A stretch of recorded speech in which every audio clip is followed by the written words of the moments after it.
Dear learner, जय हिंद। स्वागत है आपका आज के इस वीडियो में, जिसमें साइकोलॉजी यानी कि मनोविज्ञान से संबंधित प्रश्न मिलेंगे। ये है साइकोलॉजी एमसीक्यू सीरीज 3, यानी कि साइकोलॉजी की भी सीरीज स्टार्ट कर दिया हूँ। इससे पहले साइकोलॉजी से रिलेटेड 2 वीडियोज बनाए जा चुके हैं। उसमें आप प्रश्न का लेवल आपको बहुत ही बेहतरीन दिखेगा। बहुत सारे प्रश्न अगर आप उसमें से देखेंगे तो आपके लिए नई जानकारी होगी। आप ज़रूर देखिए। उन सभी वीडियोस का लिंक भी मैं आपको इस वीडियो के डिस्क्रिप्शन बॉक्स में दे दूंगा। आप देखेंगे, स्किप मत करिए, वीडियो को पूरा देखा करिए, क्योंकि आप स्किप कर देंगे तो फिर पूरी जानकारी प्राप्त नहीं कर पाएंगे। साथ ही दूसरों तक शेयर भी किया करिए, जो कि बहुत ही अच्छा है। आपके दोस्त भी पढ़ पाएंगे अच्छे से। बहुत सारे लोग चैनल को सर्च नहीं कर पाते, तो मैं आपको बता दूं, लर्निंग फॉर ऑल बाई सुल्तान, यहाँ पर SULATAN या सुल्तान भी देंगे तो आपको मिल जाएगा। ये आपको ध्यान रखना है। इस नाम से यूट्यूब में सर्च करेंगे तो आपको चैनल का इस तरीके का लोगो मिलेगा, जो आपको यहाँ राइट साइड में दिख रहा है। तो चलिए आज का वीडियो स्टार्ट करते हैं। ये रहा क्वेश्चन नंबर 1 जो आपके सामने है। इससे पहले यदि वीडियो को अभी तक आपने सब्सक्राइब नहीं किया, यानी कि लाइक नहीं किया, तो लाइक कर दीजिए अभी तक, या फिर चैनल को सब्सक्राइब नहीं किए, पहली बार हैं, नए हैं, तो आप चैनल को सब्सक्राइब कर दीजिए, ताकि आने वाली न्यू वीडियो का नोटिफिकेशन आपको तुरंत मिल जाए और आप ऐसे ही धमाकेदार वीडियो का लाभ उठाते रहें। साथ ही दोस्तों तक शेयर करना ना भूलें। चलिए, आपके सामने रहा यह पहला सवाल कि मनोविज्ञान की प्रकृति का कारण है। चलिए देखते हैं। ये रहे आपके सामने 4 ऑप्शन। ऑप्शन ए, एक और जहां यह शुद्ध विज्ञान है वहीं दूसरी ओर सामाजिक विज्ञान है। ऑप्शन बी, एक और जहां यह शिशुओं के व्यवहार और उनकी शिक्षा पर विचार करता है वहीं दूसरी ओर प्रौढ़ों के व्यवहार और शिक्षा पर भी। ऑप्शन सी, एक और जहां इसका संबंध लड़कियों के व्यवहार और तदनुरूप शिक्षा पर विचार करता है वहीं दूसरी ओर लड़कों के व्यवहार और उनकी शिक्षा पर भी। और ऑप्शन डी, उपर्युक्त सभी। तो इसका जो सही जवाब है वो है ऑप्शन डी। ऑप्शन डी क्यों सही है? क्योंकि मनोविज्ञान के अंतर्गत ये सभी चीजें हैं। आप अगर इनकी प्रकृति को देखेंगे, मनोविज्ञान को पढ़ेंगे, तो आपको वास्तव में ये सारी चीजें मिलेंगी। इसलिए क्वेश्चन नंबर 1 का ऑप्शन डी, उपर्युक्त सभी।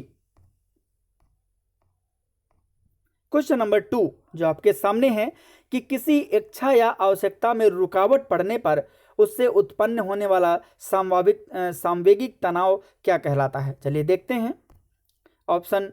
4 ऑप्शन आपके सामने। ऑप्शन ए, कुंठा यानी कि फ्रस्ट्रेशन।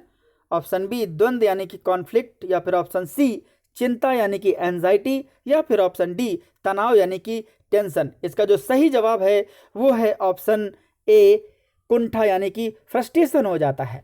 माने कि जैसे कि हमारी कोई इच्छा हुई, आवश्यकताओं की पूर्ति नहीं हुई या रुकावट हो गया, तो बड़ी फ्रस्ट्रेट हो जाते हैं, कह देते हैं छोड़ दो, हमें अकेले छोड़ दो, ठीक है, हम अकेले फ्रस्ट्रेट हो गए हैं किसी चीज से। इसलिए ऑप्शन ए सही है। क्वेश्चन नंबर 3 जो आपके सामने है कि कार्य को आरंभ करने, जारी रखने और नियमित करने की प्रक्रिया है। यहाँ पर 3 चीज हैं कि कार्य को आरंभ करने यानी कि शुरुआत करने, जारी रखने यानी कि बिल्कुल कंटिन्यू, या फिर और नियमित करने के लिए रेगुलरली, मतलब कि नियमित का मतलब होता है कि रेगुलरली करें। कंटिन्यू का मतलब होता है कि रेगुलरली करें, यानी कि सेम होता है। तो जारी रखने के लिए यानी कि आरंभ भी करें और इसको हमेशा जारी भी रखें, और ऐसा नहीं कि फिर बीच में रोक दें, आज कंटिन्यू करें कल रोक दें, तो पूरी तरीके से एकदम रहना चाहिए। तो चलिए देखते हैं। ये 4 ऑप्शन आपके सामने हैं। ऑप्शन ए, सेंसेशन यानी कि संवेदना। ऑप्शन बी, प्रेरणा यानी कि मोटिवेशन। ऑप्शन सी, सीखना यानी कि लर्निंग। ऑप्शन डी, प्रत्यक्षीकरण यानी कि परसेप्शन। तो इसका जो सही जवाब है वो है ऑप्शन बी, मोटिवेशन यानी कि प्रेरणा। और जानते हैं, मोटिवेशन से ही सब कुछ होता है। आपको मोटिवेशन मिल जाए तो आप अगर कुछ नहीं भी कर रहे होंगे तो भी करना शुरू कर देंगे, हमेशा जारी रखेंगे, कभी छोड़ेंगे ही नहीं। मोटिवेशन एक बहुत बड़ा पावरफुल हथियार है। इसका अगर सही इस्तेमाल हो जाए, सही परिस्थिति में इस्तेमाल हो जाए, सही चीज़ों के लिए इस्तेमाल हो जाए, तो कुछ भी हो सकता है। इसलिए ऑप्शन क्वेश्चन नंबर 3 का ऑप्शन बी सही है। क्वेश्चन नंबर 4 जो आपके सामने है कि निम्नलिखित में से कौन सा विकल्प विद्यालय आधारित मूल्यांकन के आधार पर सही है। ध्यान दीजिएगा, ये रहे आपके सामने 4 ऑप्शन। ऑप्शन ए, राष्ट्रीय मानकों को प्राप्त करने में बाधक है। ऑप्शन बी, सभी विद्यार्थियों को निदान के माध्यम से और अधिक जानने में मदद करता है। या फिर ऑप्शन सी, शिक्षा बोर्डों की जवाबदेही कम कर देता है। या फिर ऑप्शन डी, उपर्युक्त में से कोई नहीं। इसका जो सही जवाब है वो है ऑप्शन बी, सभी विद्यार्थियों को निदान के माध्यम से और अधिक जानने में मदद करता है। बिल्कुल सही बात है। आप सोचिए, मूल्यांकन करना बहुत जरूरी है। मूल्यांकन से केवल विद्यार्थियों का ही पता नहीं चलता क्वालिटी का, शिक्षक का भी पता चल जाता है। इससे ये भी पता चल जाता है कि किस मेथड से पढ़ाया गया, किस तरीके से पढ़ाया गया, क्या उनमें कमी है, क्या विद्यार्थियों में कमी है। तो ये सारी चीज़ों का पता चल जाता है, और जब पता चल जाता है तो सीधी सी बात है, अगली बार उसको सुधार कर लिया जाता है। मूल्यांकन के बिना आप सुधार कर ही नहीं सकते, क्योंकि बिना मूल्यांकन के पता ही नहीं चलेगा कि आप में गलती क्या है।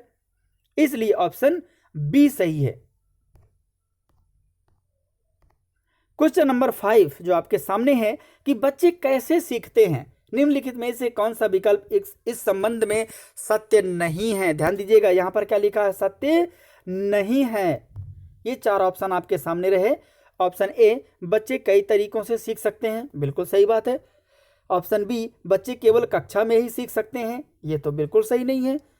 ऑप्शन सी, बच्चे सीखने के लिए स्वाभाविक रूप से प्रेरित होते हैं। बिल्कुल सही बात है। ऑप्शन डी, बच्चे तब सीखते हैं जब वे संज्ञानात्मक रूप से तैयार होते हैं। बिल्कुल सही बात है। तो इसका जो सही जवाब है वो है ऑप्शन बी, बच्चे केवल कक्षा में ही सीखते हैं जहां पर केवल शब्द जुड़ जाता है। ध्यान दीजिएगा, जहां पर सवाल ऐसा हो कि नहीं है, और ऑप्शन में जहां पर केवल शब्द जुड़ जाए तो वही सही हो जाता है। ये चीजें बहुत ध्यान में रखने लायक है। ये केवल वगैरह आ जाता है ना, तो हमेशा निगेटिव चीजों को दर्शाते हैं, पॉजिटिव को नहीं दर्शाते हैं। ये हमेशा ध्यान रखिए। इसलिए क्वेश्चन नंबर 5 का ऑप्शन बी सही होगा, बच्चे केवल कक्षा में ही सीख सकते हैं, क्योंकि हमारा क्वेश्चन था सत्य नहीं कौन सा है। क्वेश्चन नंबर 6 जो आपके सामने है कि निम्नलिखित में से कौन सा सूक्ष्म गति कौशल का उदाहरण है। चलिए देखते हैं। फाइन मोटर स्किल जो होता है, ऑप्शन ए, कूदना यानी कि जंपिंग। ऑप्शन बी, लिखना यानी कि राइटिंग। ऑप्शन सी, दौड़ना यानी कि रनिंग। या फिर ऑप्शन डी, चढ़ना यानी कि क्लाइंब। तो इसका जो सही जवाब है वो है ऑप्शन बी, लिखना। यानी कि सूक्ष्म गति कौशल का उदाहरण है क्या, फाइन मोटर स्किल। अगर व्यक्ति अच्छा सा लिख लेता है तो फाइन मोटर है। अदरवाइज वो पेन भी नहीं पकड़ पाता है तो वो ना तो सही से शब्द बना पाता है, पेन के चलाने का तरीका बिल्कुल गलत है जो कि एक वे में होना चाहिए, तो फिर वो ग्रॉस मोटर में आ जाता है। फाइन मोटर क्या है, इट्स बेटर, अच्छे तरीके से लिख लेता है। क्वेश्चन नंबर 7 जो आपके सामने है कि एक विकलांग बच्चा पहली बार विद्यालय आता है तो एक शिक्षक को निम्नलिखित में से क्या करना चाहिए। ध्यान दीजिएगा, जवाब प्रश्न बहुत ही बढ़िया है। ये रहे आपके सामने 4 ऑप्शन।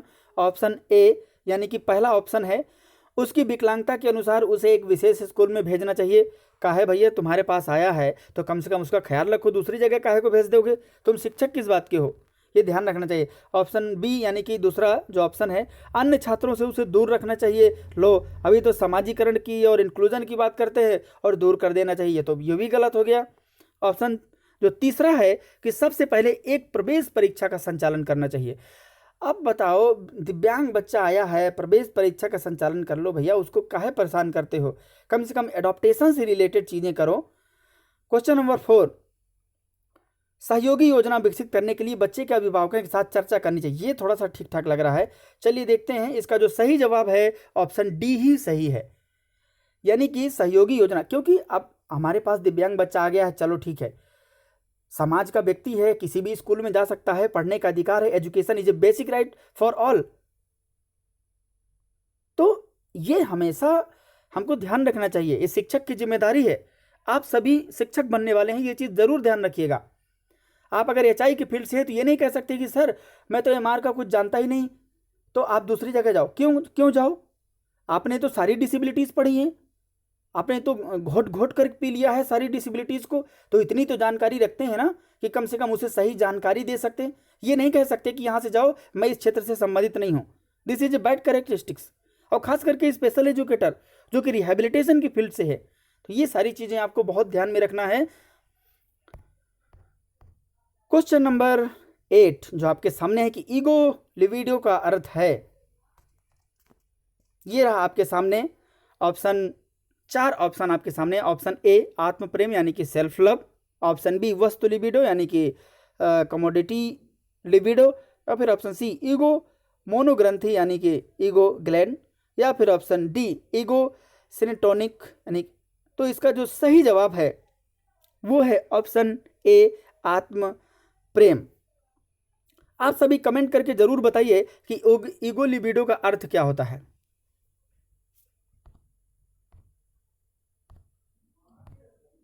क्वेश्चन नंबर 9 जो आपके सामने है कि व्यक्तिगत अंतरों को पूरा करने में शिक्षक की क्या भूमिका होनी चाहिए।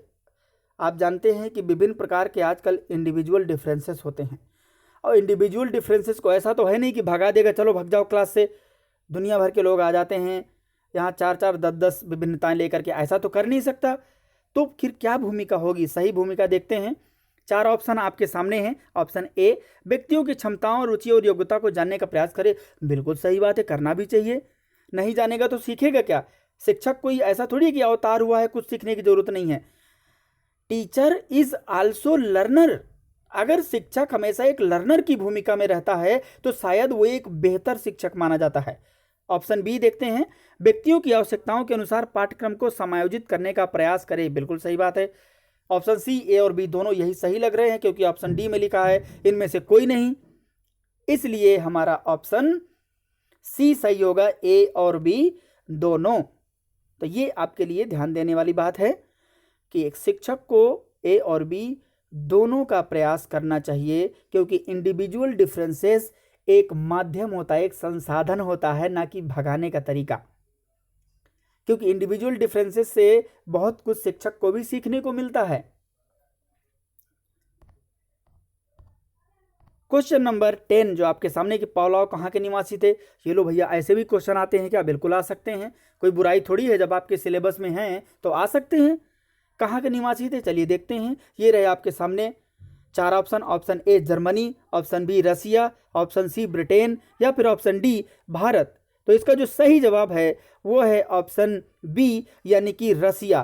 पावलोव कहाँ के निवासी थे? तो रसिया के निवासी थे। आप जानते हैं कि ये पावलोव ने डॉग में एक्सपेरिमेंट किए थे। आपको एक बात मैं और बताऊं, पावलोव से संबंधित जो क्लासिकल कंडीशनिंग थ्योरी है ना, उस पर मैं एक वीडियो बना चुका हूं। आप अगर उस वीडियो को एक बार देख लेंगे तो पावलोव के कॉन्सेप्ट को, उनकी थ्योरी को, एक्सपेरिमेंट को, ये वादा करता हूं कि कभी नहीं भूल पाएंगे। इस वीडियो का लिंक भी आपको डिस्क्रिप्शन बॉक्स में मिल जाएगा, आप जरूर देखिए। ये गारंटी है कि आप उसे कभी नहीं भूल पाएंगे। इतना बेहतरीन विद इमेज समझाया गया है, तो आप उसे जरूर देखिए। क्वेश्चन नंबर 11 यानी कि प्रश्न 11 जो आपके सामने है कि सीखने हेतु प्रथम आवश्यकता है। तो यह सीखना है तो कुछ ना कुछ तो रिक्वायरमेंट होती ही है, लेकिन पहली क्या है चलिए देख लेते हैं। आजकल तो मन ही नहीं चलता है बिना उसके। ऑप्शन ए हेल्प, सहायता, ये तो सब लोग कर देते हैं। ऑप्शन बी इंटेलिजेंस यानी कि बुद्धि, ऑप्शन सी एप्टीट्यूड यानी कि अभिक्षमता, या फिर ऑप्शन डी मोटिवेशन यानी कि अभिप्रेरणा। इसका जो सही जवाब है वो है ऑप्शन डी अभिप्रेरणा। आजकल मोटिवेशन दे दे के टीचर, माता पिता सब थक जाते हैं, तो बच्चा बस बैग सब फेंक करके भागता रहता है, पढ़ने का मन ही नहीं करता है। तो उसके लिए विभिन्न प्रकार के मोटिवेशन के तरीके अपनाए जाते हैं जो शिक्षक अपनाता है। विभिन्न प्रकार के, अगर वो पढ़ने में मन नहीं लगता कि चलो कल्चरल एक्टिविटी करा लो, चलो भाषाई एक्टिविटी करा लो, चलो कुछ गाना गाने से संबंधित एक्टिविटी करा लो, म्यूजिक से रिलेटेड एक्टिविटी कराने से उसके अंदर मोटिवेशन जगता है। फिर धीरे धीरे धीरे धीरे, क्योंकि बहुत सारे बच्चे जब टोटल शैक्षणिक में नहीं इन्वॉल्व हो पाते हैं तो उनको वोकेशनल में रखना चाहिए।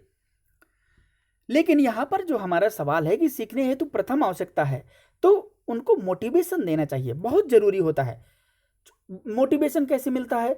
मोटिवेशन अच्छी बातें बता करके मिल सकता है। थोड़ी उनको तारीफ कर दो, खुश हो जाएंगे, तुम ये कर दोगे तो हम तुम्हें ये देंगे। लेकिन एक चीज़ हमेशा ध्यान रखना है कि ऐसा नहीं है कि मोटिवेशन देने का मतलब है कि ले भैया तू एक डिब्बा डेली टॉफी ले तब जाके खूब पढ़, ये नहीं। मोटिवेशन ऐसा जो नुकसानदायक ना हो और सहूलियत में हो, उसके लिए इन फ्यूचर कभी नुकसान ना दे। तो क्वेश्चन नंबर 11 का ऑप्शन डी अभिप्रेरणा सही है। क्वेश्चन नंबर 12, 12वां प्रश्न जो आपके सामने है कि एक व्यक्ति बाजार में सामान खरीदने जा, ध्यान दीजिएगा सवाल बहुत गजब का है। एक व्यक्ति बाजार में सामान खरीदने जाता है तो उसका हाथ अपने आप पैंट के पीछे दाहिने जेब पर जाता है। अब दाहिने जेब पर है चाहे, क्योंकि उसकी आदत है दाहिने जेब में, पर्स वहीं रखता है, तो पैंट के पीछे दाहिने जेब में जाता है। तो इसका क्या कारण है, चलिए देखते हैं। यहाँ पर 4 ऑप्शन हैं, ऐसा मत सोच लीजिएगा। बहुत सारे लोग ऐसा तो नहीं कि सोच लिए हों क्वेश्चन 12 में कि दाहिने जेब में जाता है तो मतलब पर्स निकालने जाता है। निकालना तो पर्स निकालने ही जाता है, लेकिन इसमें ऑप्शन में 4 ऑप्शन कुछ अलग अलग सही है। ऑप्शन ए समायोजन यानी कि एडजस्टमेंट, या फिर ऑप्शन बी अभिक्षमता यानी कि एप्टीट्यूड, या फिर ऑप्शन सी प्रतिबाधा यानी कि इम्पिडेंस, या फिर ऑप्शन डी अनुबंधन यानी कि कंडीशनिंग। तो इसका जो सही जवाब है वह है ऑप्शन डी कंडीशनिंग। क्यों भैया कंडीशनिंग? इसलिए क्योंकि उसकी तो आदत बनी हुई है ना, हैबिचुअल है वो, वहां पर समायोजन थोड़ी कर रहा है, वहां पर इम्पिडेंस थोड़ी है, एप्टीट्यूड थोड़ी लगाना है वहां पर। वो तो कंडीशनिंग है कि जब भी हम बाजार जाते हैं सामान खरीदना होता है और पैसे निकालने तो लो दाई जेब में निकाले, पर्स निकला पैसे निकाल के दे दिए, दैट इज कंडीशनिंग। तो वो क्या है, अभी छोटे बच्चों में नहीं होता है, पैसे चाहिए तो मम्मी ने 10 रुपए दे दिए, पापा ने 10 रुपए दे दिए, ऊपर वाले पॉकेट में या राइट लेफ्ट पॉकेट में कहीं डाल लिए, और जब निकाले तो लो 2 रुपए का बतासा, 2 रुपए का ये नमकीन, ये ले लो वो ले लो। तो ऐसा क्या है कि वो उनमें अभी कंडीशनिंग नहीं हो पाती है। लेकिन जैसे जैसे व्यक्ति आपने पावलाव की अगर थ्योरी पढ़ेंगे तो आपको जैसे जैसे स्टेप बढ़ता जाता है कंडीशनिंग बढ़ती जाती है। ठीक है, तो ये कंडीशनिंग का मामला है, इसलिए ऑप्शन डी सही होगा क्वेश्चन नंबर 12 का कंडीशनिंग। क्वेश्चन नंबर 13 जो आपके सामने है कि अभिप्रेरणा का मुख्य तत्व है, the main elements of motivation. और चलिए देखते हैं, ये रहे आपके सामने 4 ऑप्शन। ऑप्शन ए अवधान यानी कि अटेंशन, ऑप्शन बी अंतर्नोद यानी कि इंसर्शन, ऑप्शन सी चिंतन यानी कि थिंकिंग, या फिर ऑप्शन डी प्रत्यक्षीकरण यानी कि परसेप्शन। इसका जो सही जवाब है वो है ऑप्शन बी अंतर्नोद, इंसर्शन। तो ये आपके लिए जरूरी है अंतर्नोद, इसको और गहराई से पढ़िए, क्योंकि जो हमारा जो इंटरनल होता है, अंतर्नोद का मतलब होता है हमारा जो एक ड्राइव सिस्टम होता है, अंदर से कितना हम अभिप्रेरित हैं, ये इंटरनल होता है। और जो मेन तत्व जब तक आपका ड्राइवर जो होता है वही मेन बेहतर नहीं होगा, मुख्य नहीं होगा, तो आप कुछ नहीं कर सकते। तो ये आपका अंतर्नोद होता है जो इंटरनल होता है, जो आपको किसी भी चीज के लिए करने को मोटिवेट करता है। 13वें का ऑप्शन बी सही होगा। क्वेश्चन नंबर 14 जो आपके सामने कि अंगूर खट्टे हैं, ये किस रक्षा युक्ति से संबंध रखता है? ले भैया, आप लोग तो नहीं कभी कहते हैं घर में पापा जी ले आए मुझे, पापा जी अंगूर खट्टे हैं, तो अब क्या कर रहे हैं आप, चलिए देखते हैं। ये रहे आपके सामने 4 ऑप्शन। ऑप्शन ए आश्रित होना यानी कि लाइस ऑन, भैया झूठ बोल दोगे, चलो ठीक है यार बोल दो सब सही है ना, ऐसा नहीं करना है। औचित्य स्थापन यानी कि रेशनलाइजेशन। ऑप्शन सी पलायन, ये पलायन थोड़ी होगा, इसका आश्रित कैसे हो जाएगा। या फिर ऑप्शन डी दाह यानी कि तादात्मीकरण यानी कि आइडेंटिफिकेशन, पहचान थोड़ी करा रहा है कि खट्टे हैं, खट्टे तो एक विशेषता हो जाती है। तो इसलिए ऑप्शन बी सही होगा, रेशनलाइजेशन, औचित्य स्थापन, अंगूर खट्टे। रक्षा युक्ति क्या होती है कि कभी कभी व्यक्ति जब कुछ करता है और पूरा नहीं हो पाता है, तनाव उत्पन्न हो जाता है, जिसके कारण से फिर वो क्या करता है कि यार चलिए देखते हैं, तो वो विभिन्न प्रकार के तरीके खोजने लगता है बचने के, उसी को हम रक्षा युक्ति कहते हैं। आप डिफेंस मैकेनिज्म पढ़े होंगे, सभी पूरा पढ़ेंगे तो कई सारे हैं, आप उन्हें ध्यान से पढ़िए, कभी कभी सवाल में ये सब पूछते हैं। फिलहाल क्वेश्चन नंबर 14 का ऑप्शन बी सही होगा। क्वेश्चन नंबर 15 जो आपके सामने है कि इसमें अपने शिक्षण की 3 द्रव्य प्रक्रियाओं में कार्यवाहक माना जाता है। ध्यान दीजिए, बहुत ही बेहतरीन प्रश्न है। ये रहे आपके सामने 4 ऑप्शन। ए अभिभावक को, ऑप्शन बी शिक्षक को, ऑप्शन सी शिक्षार्थी को, या ऑप्शन डी पाठ्यक्रम को। इसका जो सही जवाब है वो है ऑप्शन बी। अच्छा, बी ही क्यों सही है, बाकी क्यों नहीं सही है? आप जानते हैं कि जो शिक्षण प्रक्रिया होती है, जिस समय शिक्षण प्रक्रिया चल रही होती है उस समय पाठ्यक्रम शिक्षार्थी शिक्षक होता है, अभिभावक तो घर में होता है। हालांकि उसका बाद में रोल रहता है, लेकिन प्रेजेंट टाइम में जब शिक्षण प्रक्रिया चलती है तो शिक्षक शिक्षार्थी पाठ्यक्रम रहता है, वातावरण रहता है, शिक्षण विधियाँ रहती हैं, ये सब अंग रहते हैं। लेकिन यहाँ पर कार्यवाहक किसे माना जाता है? कार्यवाहक का क्या मतलब होता है? भैया मेन व्यक्ति होता है, उसके बिना तो संचालन ही नहीं हो सकता है। तो वो क्या होगा? शिक्षक। क्यों? क्योंकि शिक्षक ही तो कार्यवाहक माना जाएगा। कार्यवाहक का मतलब होता है उन सब से संबंधित एक्टिवेट करने वाला चीज़ों को, यानी कि एक केयर करने वाला, उसको टेक ऑफ करने वाला। तो ये संबंधित है ऑप्शन बी से, शिक्षक को। क्वेश्चन नंबर 16 जो आपके सामने है कि निम्न में से कौन सा मूल्य बुनियादी शिक्षा द्वारा विकसित किया जाता है? बहुत जरूरी है बुनियादी। आजकल बुनियादी शिक्षा के द्वारा अगर उस चीज़ को विकसित ना किया जाए तो शायद कुछ ना हो सके। ऑप्शन ए प्रतिस्पर्धा, कंपटीशन आजकल तो दुनिया भर की चल रही है, लेकिन ये बुनियादी शिक्षा के मूल्य को विकसित नहीं करता है। ऑप्शन बी संपन्नता, ऑप्शन सी राष्ट्रवाद, या फिर ऑप्शन डी श्रम के प्रति सम्मान। तो इसका जो सही जवाब है वो है ऑप्शन डी श्रम के प्रति सम्मान। ये इसका क्वेश्चन नंबर 16 का ऑप्शन डी सही है।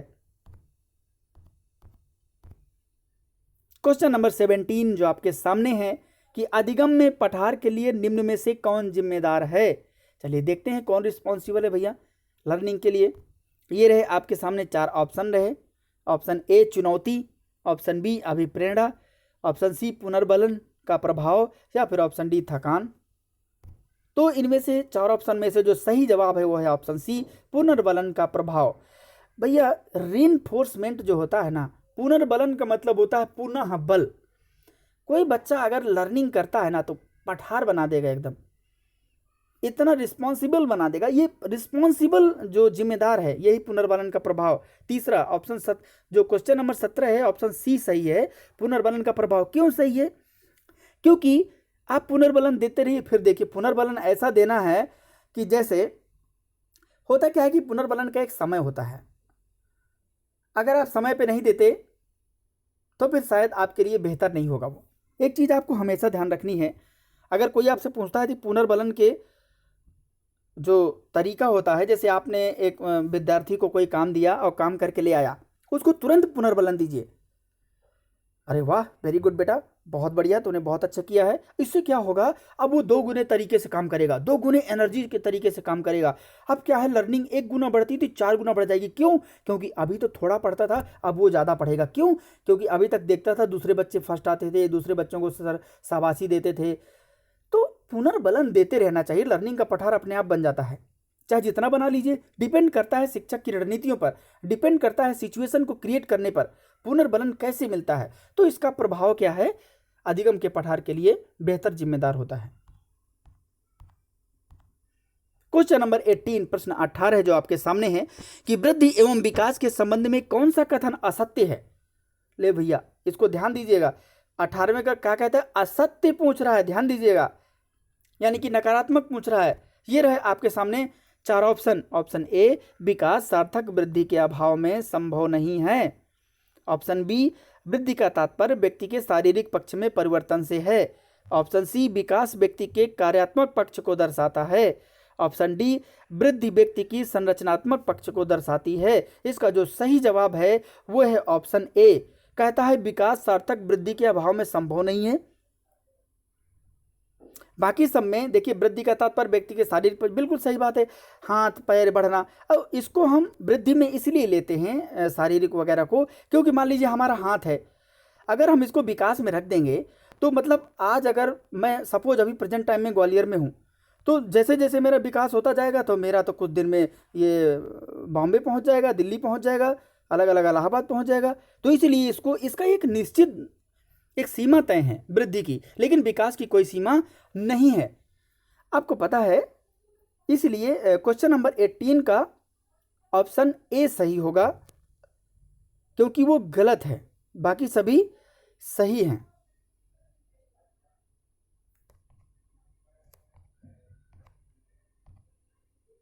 क्वेश्चन नंबर 19 जो आपके सामने है कि बालक के व्यक्तित्व को प्रभावित करने वाला कारक है। ले भैया, बालक के व्यक्तित्व को, पर्सनालिटी को कौन सा कारक प्रभावित करता है? ये रहे आपके सामने। ऑप्शन ए केवल अनुभव, एक्सपीरियंस। जहाँ पर ये केवल लग जाता है ना, तो आप आंख मूंद करके ध्यान दीजिए। आप कभी भी सवाल का जवाब देने जाइए, जहाँ पर केवल लग गया और सकारात्मक क्वेश्चन है, जहाँ पर नहीं नहीं लगा, चुपचाप गलत कर दीजिए। जहाँ पर नकारात्मक है वहाँ पर केवल वाला ही सही होगा, और जहाँ पर सकारात्मक प्रश्न है, जहाँ पर नकारात्मक नहीं है, वहाँ पर केवल वाले सब कट जाएंगे। अब देखिए ए सी डी ये तीनों कट जाएंगे। क्यों? केवल अनुभव। अरे भैया, केवल थोड़ी होता है, यहाँ पर दुनिया भर का सब चीज़ प्रभावित करता है व्यक्तित्व को। व्यक्तित्व कोई खाने पीने की चीज़ थोड़ी 1 किलो ले आया बस प्रभावित हो गया। यहाँ पर हमारा वंशानुगत तथा वातावरण है, यानी कि जो जिसे हम हेरिडिटी और इन्वायरमेंट कहते हैं, या इनहेरिटेंस या इन्वायरमेंट कहते हैं, तो ये हमारा इससे समझिए दोनों प्रभावित करता है। ऐसा नहीं कि केवल एक चीज़ प्रभावित करती है। इसका इसलिए हमारा जो सही जवाब होगा ये देखिए ऑप्शन बी ही सही है, वंशानुक्रम तथा वातावरण। क्वेश्चन नंबर 20 परिपक्वता का संबंध है। लो भैया, ये भी प्रश्न इतनी बार आ चुका है, किसी भी एग्जाम में ले लो, चाहे आप रीट में ले लो, चाहे सीटेट में ले लो, चाहे डीएसएसबी में ले लो, ये पूछता ही रहता है। क्यों? ऐसा सवाल ही है ये रहे आपके सामने 4 ऑप्शन। ऑप्शन ए विकास यानी कि डेवलपमेंट से संबंधित है। ऑप्शन बी बुद्धि यानी कि विजडम से संबंधित है। ऑप्शन सी सृजनात्मकता यानी कि क्रिएटिविटी से संबंधित है। या फिर ऑप्शन डी रुचि से संबंधित है, इंटरेस्ट से। इसका जो सही जवाब है ऑप्शन ए विकास। परिपक्वता क्यों? क्योंकि वृद्धि से थोड़ी परिपक्वता आती है। चलो ठीक है, हमारे हाथ बढ़ गए, लेकिन परिपक्व थोड़ी हो गए। धीरे धीरे जब हम एक्टिविटी करेंगे तो वो मजबूत होता जाएगा, है ना। तो मतलब एक मेच्योरिटी लेवल तब आती है जब हम अपने आप को एडजस्टमेंट कर सकें, अनुकूलित कर सकें, हर जगह अपने आप को फिट कर सकें, तो उसे हम मेच्योरिटी कहते हैं। आपने देखा होगा कि कुछ लोग अगर किसी से बात करके चले जाते हैं तो कहते हैं यार ये मतलब सही व्यक्ति नहीं है, मेच्योर नहीं है, ये उस तरीके से बात नहीं कर पाया मेरे से जैसे मैं चाहता था। कहीं आप इंटरव्यू देने जाइए तो कहते हैं यार अभी तक ये मेच्योर नहीं हो पाया है, मतलब उस लेवल में नहीं आ पाए। तो वो कब होता है? जब आप डेवलपमेंट की श्रेणी में होते हैं। क्यों? डेवलपमेंट क्या है? कंटिन्यू चलता है, और कंटिन्यू क्या है? आपको एक्सपीरियंस होता रहता है। तो जब आप किसी चीज़ को अनुभव प्राप्त कर लेंगे तो ऑटोमेटिकली आपके अंदर मैच्योरिटी आ जाएगी। इसलिए क्वेश्चन नंबर 20 का ऑप्शन ए सही, विकास यानी कि डेवलपमेंट। क्वेश्चन नंबर 21 जो आपके सामने है, देख लो भैया, बहुत ही बेहतरीन सवाल है। एक 16 वर्षीय किशोर की मानसिक आयु 15 वर्ष है, वह किस श्रेणी में आएगा? ये रहे आपके सामने 4 option. Option A brilliant, wow, प्रतिभाशाली। ऑप्शन बी एवरेज कैटेगरी में, औसत। या फिर ऑप्शन सी फेबल माइंडेड यानी कि मंदबुद्धि। या फिर ऑप्शन डी रूट। तो इसका जो सही जवाब होगा ऑप्शन बी एवरेज यानी कि औसत। क्यों आएगा एवरेज औसत में, मैं आपको बता देता हूं। ध्यान दीजिए, आप जानते हैं कि आईक्यू का सूत्र क्या होता है? MA/CA × 100। MA क्या होता है? मेंटल एज, जिसे हम मानसिक आयु कहते हैं। CA क्या होता है? क्रोनोलॉजिकल एज, जिसे हम 33 यानी कि जो हमारी करंट एज होती है, इसका जो फुल फॉर्म है क्रोनोलॉजिकल एज × 100। ये हमारा फॉर्मूला है। कई बार कभी फार्मूला भी पूछ लेता है, तो आपको ध्यान रखना होगा। अब यहाँ पर मैं सेट कर देता हूँ। IQ बराबर क्या हो जाएगा?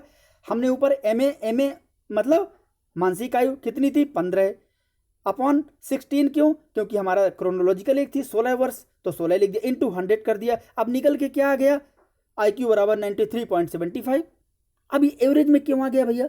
आपको पता है कि 90 to 109 या 110, कहीं कहीं 115 कहते हैं, ये उसका औसत होता है। यानी कि औसत बुद्धि के बालक का जो IQ होता है 90 से 110 या 109 के आसपास रहता है। तो ये तो उसी की कैटेगरी में आता है, इसीलिए ये औसत है। ऐसे नहीं कि ऊपर सवाल है और औसत टिक कर दिया। आपको ध्यान में रखना चाहिए, IQ का सूत्र भी आपको ध्यान हो गया, ठीक है। तो इसलिए क्वेश्चन नंबर 21 का ऑप्शन बी सही है, औसत। क्वेश्चन नंबर 22 जो आपके सामने है कि एक शिक्षक को कक्षा में कार्य करना चाहिए, क्या करना चाहिए? चलिए देखते हैं, क्योंकि आजकल के शिक्षक भी बहुत खुराफाती हो गए हैं। आप लोग भी ध्यान दीजिएगा, एक अच्छे कैरेक्टरिस्टिक्स के साथ टीचर का फुल फॉर्म देख लीजिए, ऑटोमेटिक आपको समझ में आ जाएगा कि टीचर क्या होना चाहिए। चलिए देखते हैं। ये रहे आपके सामने 4 ऑप्शन। ऑप्शन ए प्रगतिशील भूमिका में, ऑप्शन बी प्रभुत्ववादी भूमिका में, ऑप्शन सी प्रजातांत्रिक भूमिका में, ऑप्शन ऑप्शन डी प्रभावशाली भूमिका में। तो इसका जो सही जवाब है वो है ऑप्शन सी प्रजातांत्रिक भूमिका में, इन ए डेमोक्रेटिक रोल। भैया ऑटोक्रेटिक थोड़ी होगा, अब प्रोग्रेस तो करना ही करना है, लेकिन प्रोग्रेस भी तब कर पाएगा। मान लीजिए प्रगतिशील कर दिया, चलो ठीक है, 4 बच्चों को ले लिया, 5 बच्चों को छोड़ दिया, कहाँ, वो तो ऑटोक्रेटिक हो गया ना। मतलब एक आप ऐसे ही तानाशाही में जी रहे हैं, मैं तो 4 बच्चों को ही पढ़ाऊंगा। अब प्रजातांत्रिक क्या दर्शाता है? इंक्लूजन को दर्शाता है, सभी को साथ लेकर चलने को दर्शाता है। तो ये मेन चीज है, तो ये भी आपको ध्यान में रखना है। 22 का ऑप्शन सी सही होगा। क्वेश्चन नंबर 23 जो आपके सामने है, अगर वीडियो आपको अच्छा लग रहा हो तो लाइक जरूर करिए, नहीं तो डिसलाइक कर दीजिए अगर आपको अच्छा नहीं लग रहा तो, और अच्छा लग रहा है तो शेयर भी करिए। क्वेश्चन नंबर 23 जो आपके सामने है, देखते हैं। किसी व्यक्ति द्वारा अपना अस्तित्व भुलाकर किसी दूसरे व्यक्ति के गुणों व अवगुणों का अनुकरण करना क्या कहलाता है? ध्यान से सुनिएगा, क्वेश्चन बहुत ही बढ़िया है।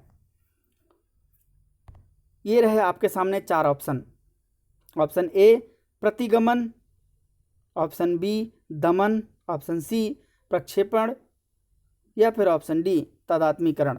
इसका जो सही जवाब है वो है ऑप्शन डी तादात्मीकरण, यानी कि आइडेंटिफिकेशन। अब दूसरों का, अब आप जानते हैं कि अपना अस्तित्व भुला देगा।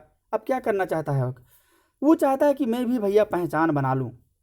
तो पहचान बनाने के लिए क्या करेगा? दूसरों के तरीके से बनता है। आजकल आप लोग देखते हैं, हर व्यक्ति दूसरे के तरीके के बनने में लगा है, और दूसरे के तरीके से बनने में, दूसरे के अनुकरण को करने में अपनी जिंदगी को नष्ट कर लेता है।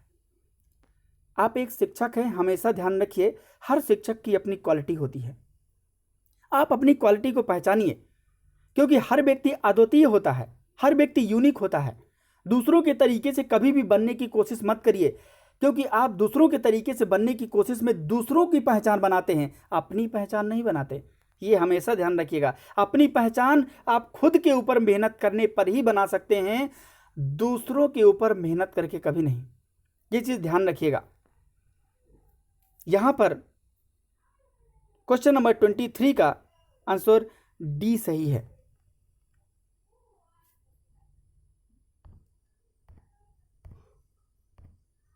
क्वेश्चन नंबर 24 जो आपके सामने है कि इनमें से एक प्रेरणा का कार्य है। देखते हैं भैया क्या प्रेरणा है।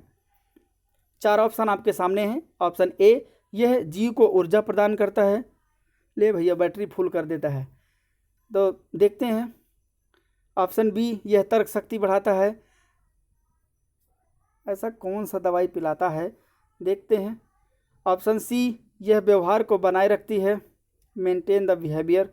ऑप्शन डी, यह व्यवहार को निर्देशित करती है। इसका जो सही जवाब है ऑप्शन बी, यह तर्क शक्ति बढ़ाती है। क्या है भैया? अगर आपको मोटिवेशन मिलता रहेगा तो आप कार्य करते रहेंगे। और आप देखिए, तर्क शक्ति कब बढ़ती है?